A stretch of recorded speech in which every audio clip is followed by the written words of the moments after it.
Welcome to Professor Game Podcast, where we interview successful practitioners of games, gamification, and game thinking who brings the best of their experiences to get ideas, insights, and inspiration that help us in the process of getting the students to learn what we teach.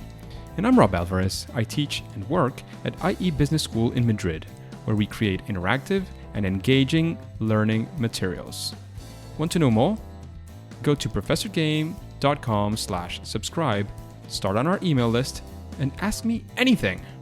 Engagers, welcome to another episode of Professor Game Podcast, and we have Jessica with us today. But Jessica, before we kick off, are you prepared to engage? I am so prepared.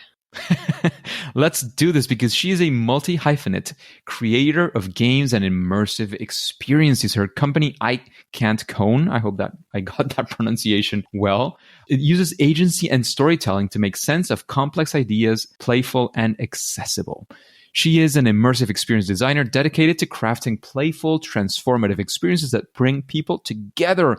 And as the founder of the company mentioned, a production company focused on playfully exploring complex subject matter like climate change, ethics, chaos, and love. She is a professor as well of game design at Drexel University, climate change game designer with the National Park Service, a 2020 Arctic Circle artist in residence at Rachael Carson Center Climate Change and Grief team member at Tribe12 Fellow, and she recently gave a TEDx talk about embracing uncertainty through play. She graduated from the Pig Iron School of Advanced Performance Training, and her work has been presented in the World Economic Forum, PAX East, PAX Unplugged, the Franklin Institute, IndieCade, Bandwi International, Tanween Creativity Festival in Ithra, Saudi Arabia, Here Arts, FringeNYC, BostonFIG, F-I-G, I don't know, I've never seen that before, and on KQED San Fransisco, and her New York Times recommended show, The Chaos Theory, recently won the Best Social Immersion Award from Immersion Nation and is currently running at Caveats Theater, New York. So a lot of things going on in your life, Jessica. Are we missing anything? Oh my God, I really need to shorten my bio, don't I? Yeah, I'd say that covers about a quarter of my work.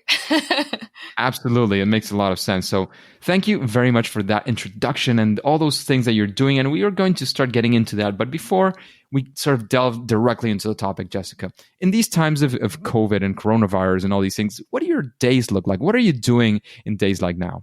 That's such a great question. My days are different every day, which is one of the things that I love about being alive right now and being an artist is that days always look different. And so I think that helps during times of COVID because the days were really blobbing together there for a while. But I'm an early riser. I tend to wake up around somewhere between 4:30 and 6 a.m. And I will usually get up and meditate and check the news and sort of see what's going on with the world. And then I try and cut myself off from the news. Pause. Meditate and check the news. It sounds like almost contradictory, right?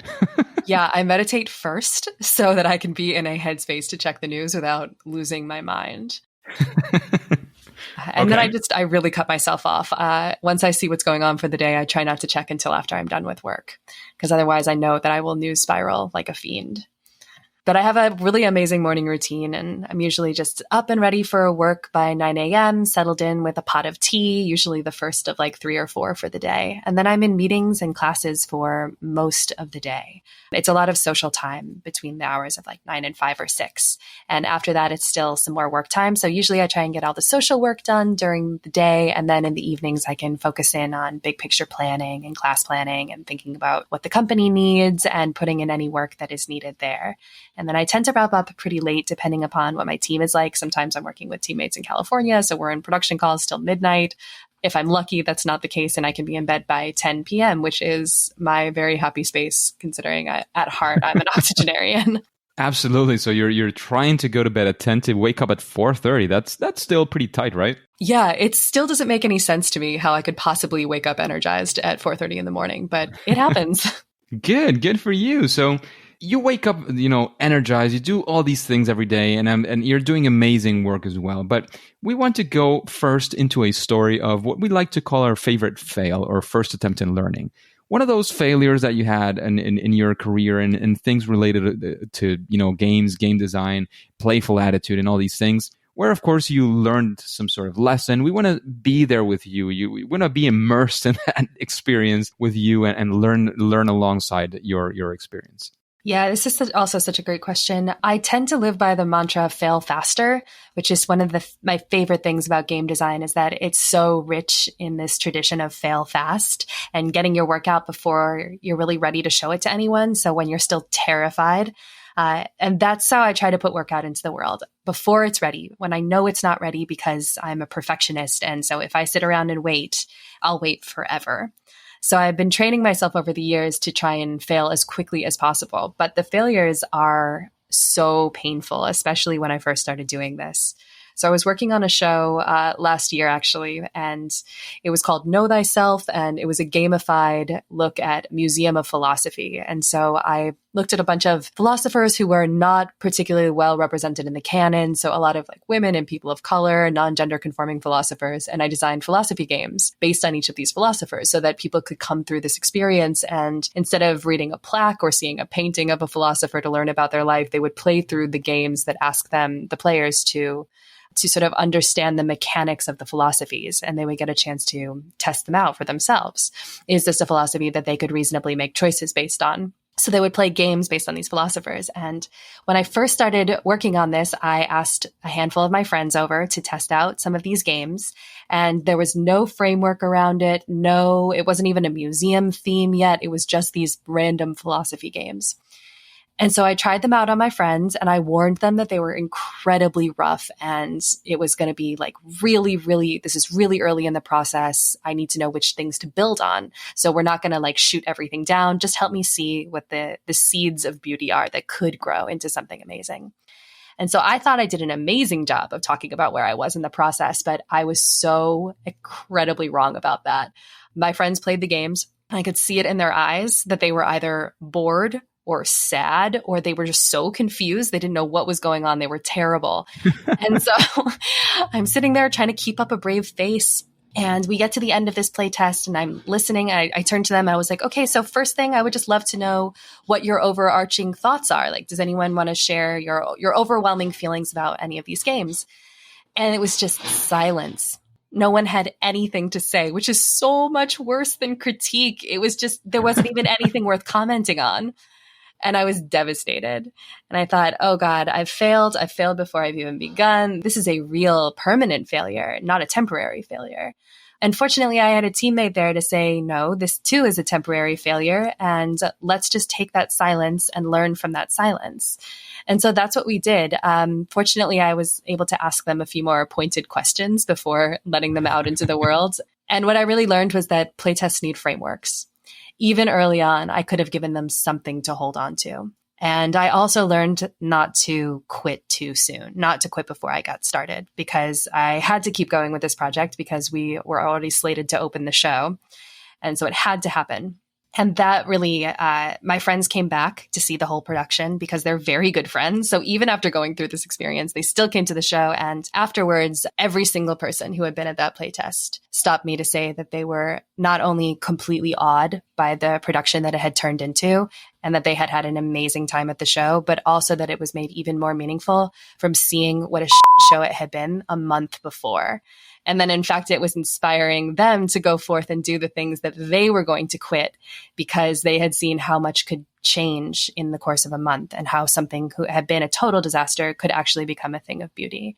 And so that is something that is just really living in my bones now, that things are going to be absolutely abjectly awful for some period of time, and that's not the end, that's the beginning. Wow, super inspiring. And it's something that we always like to talk about, how at the start some things might look a certain way, but that's where you're able to take it from there into something else. And there's one thing that I also wanted to sort of delve deeper. You mentioned that for playtesting and frameworks. What do you mean by that? Can you give us a quick overview? Yeah, I feel really tempted doing early playtests to say, okay, I don't even want to test out any narrative elements of this. I just want to see if the mechanics work.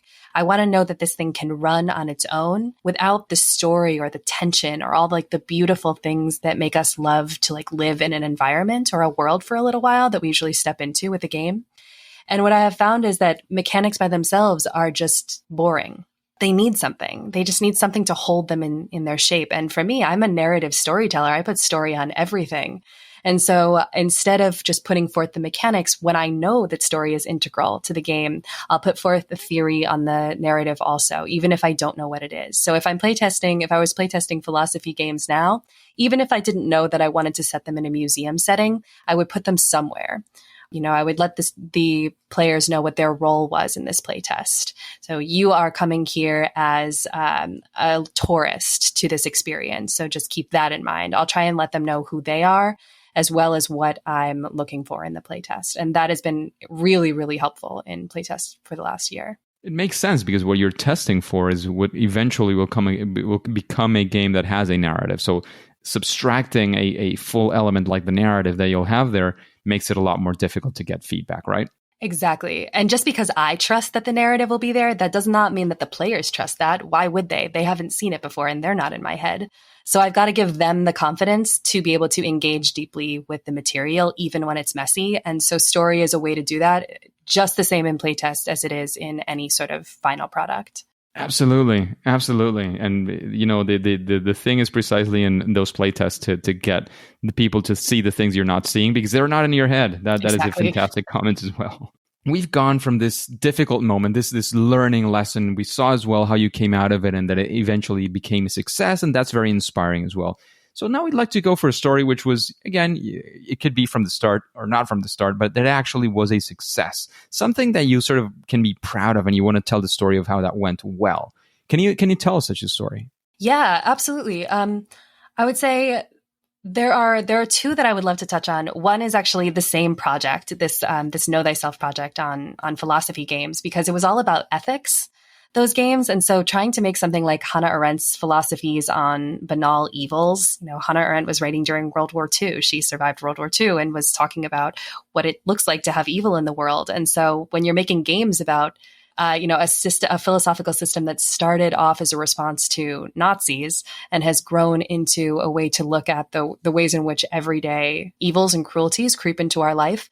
It's not something that we inherently think fun or game for those things. And so trying to make a gaming experience where we could explore this kind of depth of what makes each of us capable of evil in a way that is not going to turn people off or scare them, but in fact engage them in the process, because games are all about agency and inspiring agency and empowering people. So I would never want to create something that would put people down.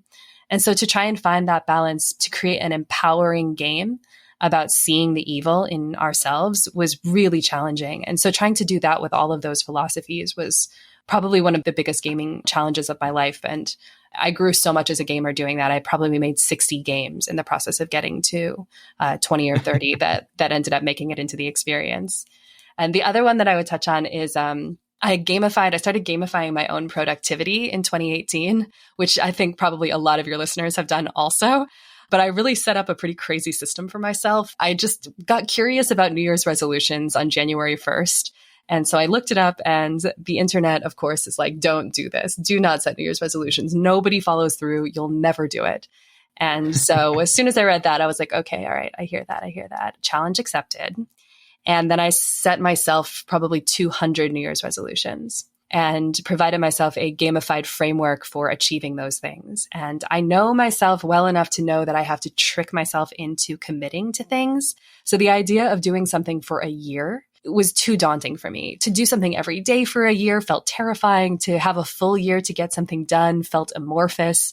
And so I set up this system for myself where every month my goals would rotate. And so I could switch them out at any point, but it had to be on the first of the month.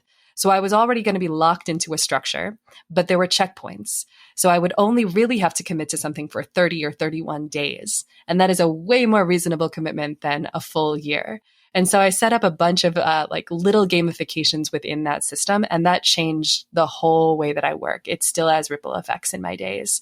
That year really changed me. That process of gamification made me capable of buckling down and really getting into the gritty work of game design. Wow. And do you still use it? I use a modified system. I haven't had daily tasks for the duration of the pandemic because I've been trying to just let myself exist on another rhythm and see how that goes. But it's all an experiment. It's all in the same vein of research and development and fail faster. Let's see what happens to my life if I don't have a system for 6 months.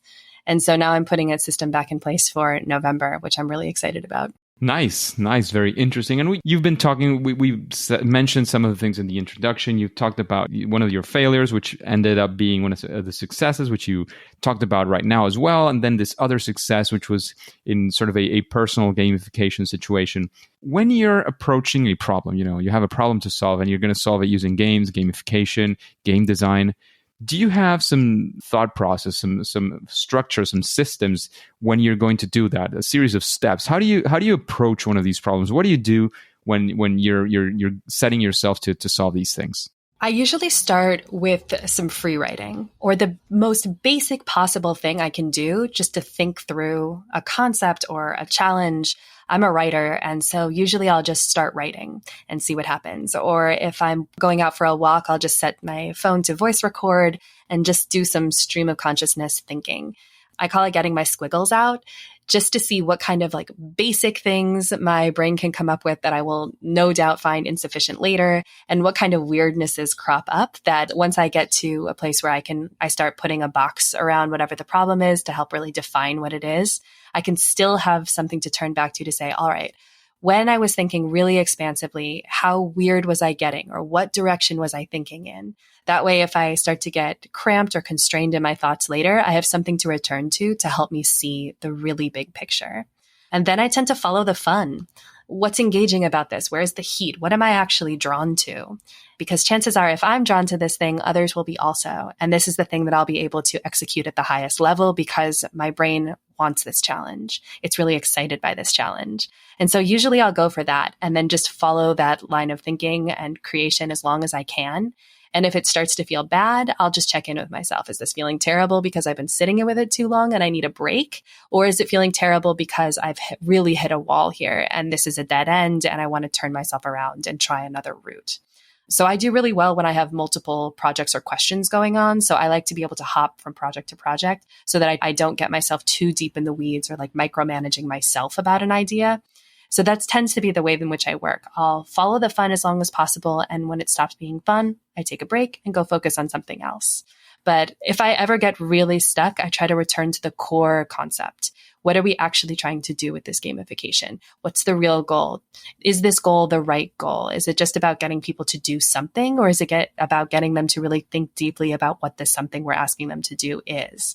And just try and do check-ins constantly to make sure that the project is on the right track and that I can still be as expansive as I want to be. And I love having a deadline and co-working. That kind of stuff is really helpful to me. I need a little bit of an audience and a little bit of something to look forward to in order to get me to make decisions. I'm a Libra. I'm indecisive by nature. So I've got to fake those constraints for myself.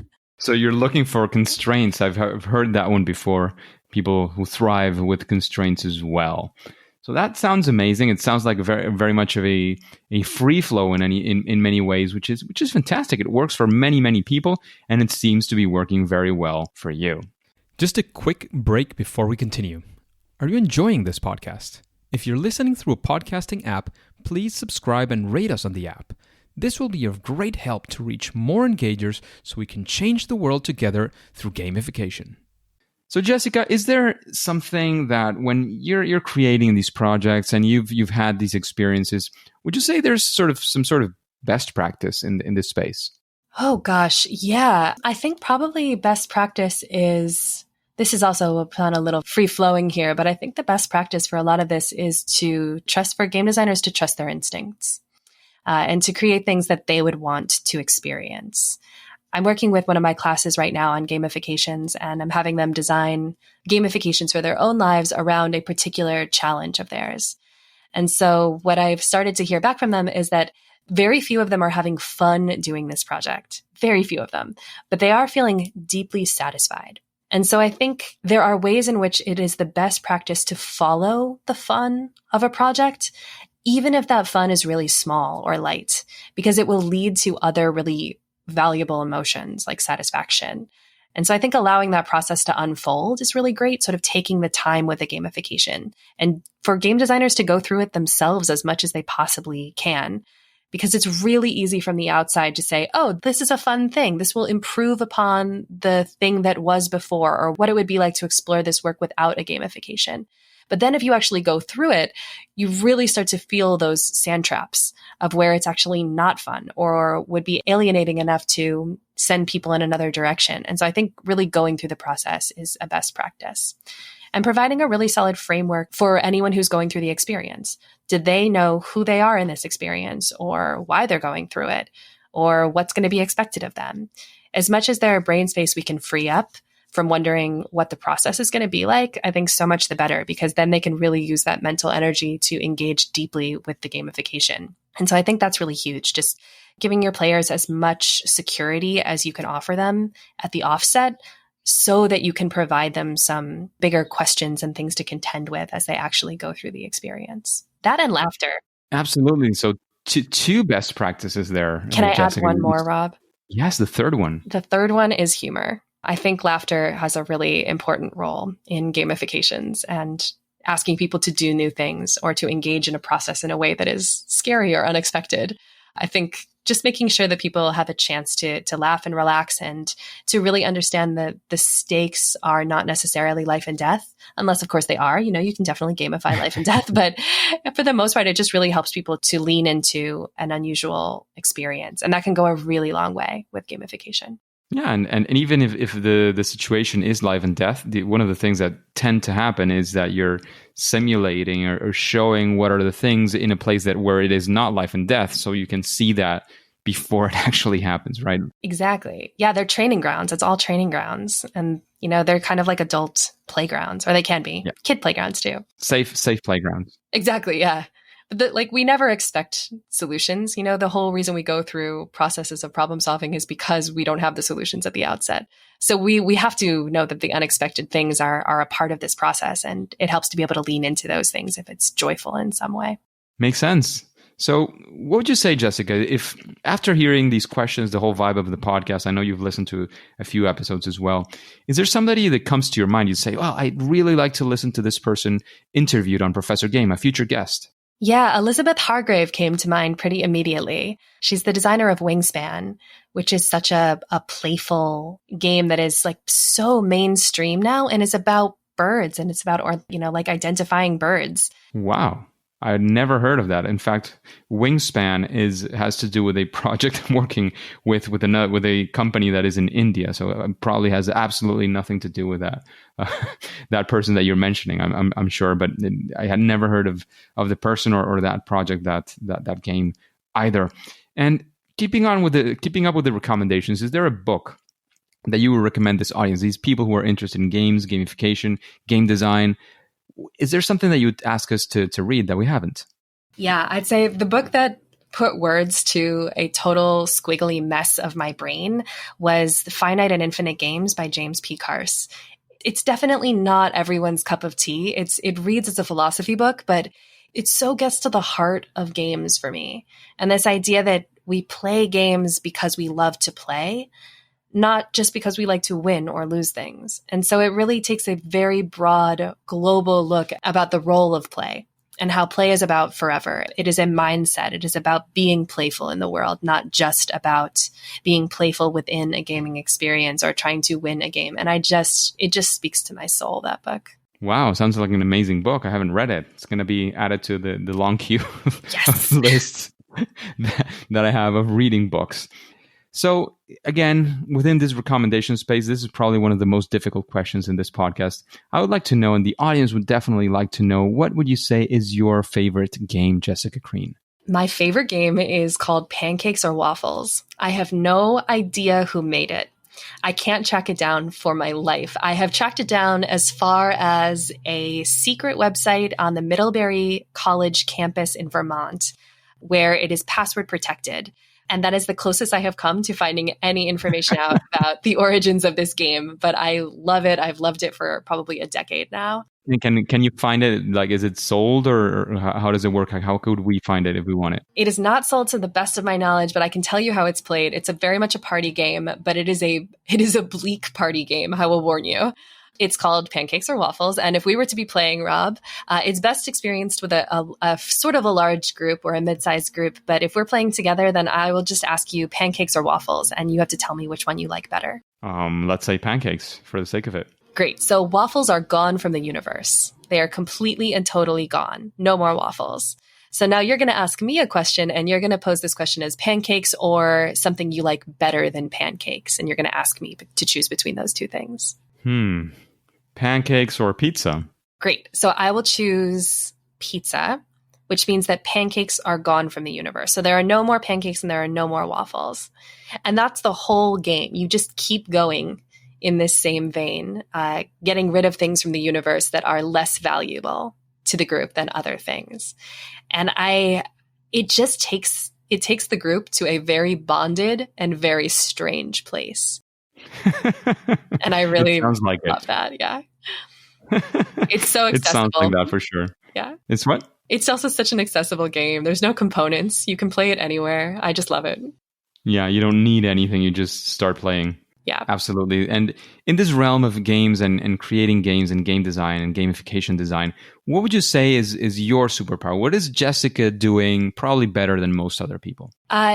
This is I hadn't thought about this in a while. And then a friend of mine on Friday said, he was giving me a theory of why a book plays out a certain way. And my response was like, well, there's no real reason it could be that. It could be this, or this could be the case, or this thing could be happening over here. We just don't know. And so he said, Jessica, you have a really annoying habit of being a really incredibly expansive thinker. And I was like, yeah, sorry about that. He was like, no, I mean, I love that about you too. And I was like, yeah, that I think that's my superpower, is that if given a challenge, any kind of creative challenge at all, I'm going to be intense as hell about finding all the possible ways it could play out. I love thinking expansively. And that's just where creativity lives, is like at the fringes of our thoughts. And so getting to that space is a really fun journey for me. And I think that, if anything, that is my superpower. It's a yes and mentality, right? Absolutely. Absolutely. So Jessica, we have a couple of minutes left still. So I want to make the random question from the audience that we do, when we have sufficient time left from the audience. And okay, so I'm going to pick at random from this list. And I got this one. Okay, this is from a fellow professor. Well, I'm not sure if she's a professor or not. She's from IESE, another business school here in Spain. So she says, in my opinion, gamification usually takes some investment in the development. The more budget you have, the better for creating amazing, personalized environments. So, how can we create impact with a minimum investment in software development? What a great question. I would say it's about figuring out what your tools can do for you. We tend to think of resources, or at least I think of resources too often as just being financial, rather than being a full breadth of what's available to me. It is possible that I can do graphic design for my own work. Is it going to be terrible? Absolutely it is. But is it okay as a first round? Yeah, it really is. And so I think there's that, there's calling on friends, there's the fact that we have things in our world that, can serve as other things. And so really recognizing the affordances of what's around us, I think, can go a long way towards this. I usually perform a show when it's not pandemic time. I perform a show live called Chaos Theory, and it's all about helping folks to contend with the chaos of their lives through the lens of the math and science of chaos theory. And so it's a gamification. The whole piece is a gamification. But then once the pandemic hit, we had to go online. And so for me, it was just like, okay, let's turn Zoom on and see what this thing can do. And then realizing that some of the games that we play live can actually be translated one-to-one into Zoom, just by checking out what those affordances are. What can these things do? And so I'd say that's probably the first start, is just making a list of what your resources are. What do you actually have available to you? Who do you know that can help you out with things, who you could owe a favor to later, or who owes you a favor now? Are you willing to cash in on that? Do you have time? Do you have space? What's available to you? Because we tend to have a great deal of abundance even when we don't see it. And it takes that process of really thinking it through to realize those things are there for us. Absolutely. So Emma Alvarez, that's the name of the person who was making the question. There you have a very, very good answer, making stock of what you actually have and you have available already and making the best that you can out of it. So Jessica, I don't want to let you go without a final sort of opportunity of you saying, any final piece of guidance or any final words you want to have. Of course, let us know where we can find more about you, about IKantKoan, where we can find more of you in the world, probably of the internet, before we say that it's game over for today. Absolutely. I'll be a broken record here, but the best advice I can give is to fail as fast as you can and to really learn to love that process of learning through things going wrong. Every wrong thing is a gift, and not just to you and your own growth process, but to those around you, because every time we do things that end up going really poorly, everyone around us can learn from those. So it's such a generous offer to be able to do any sort of form of fail faster. And I highly, highly recommend that for other game designers and game lovers out there. And you can connect with me on pretty much any version of social media. I can be found at IKantKoan, which is IKantKoan. I feel like I should apologize for the deep cut philosophy pun that is our company name, but it makes me giggle. Absolutely. So thank you again very much, Jessica, for being with us today, for spreading all of this experience and knowledge that you've gathered in your time doing all of these things. However, at least for now and for today, it is time to say that it's game over. Hey, Engagers, thank you for listening to the Professor Game podcast. And if you want more interviews with great, incredible guests like Jessica, then go to professorgame.com/subscribe and get started into our email list.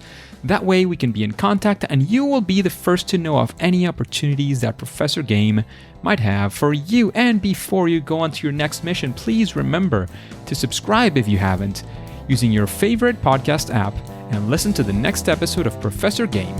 See you there.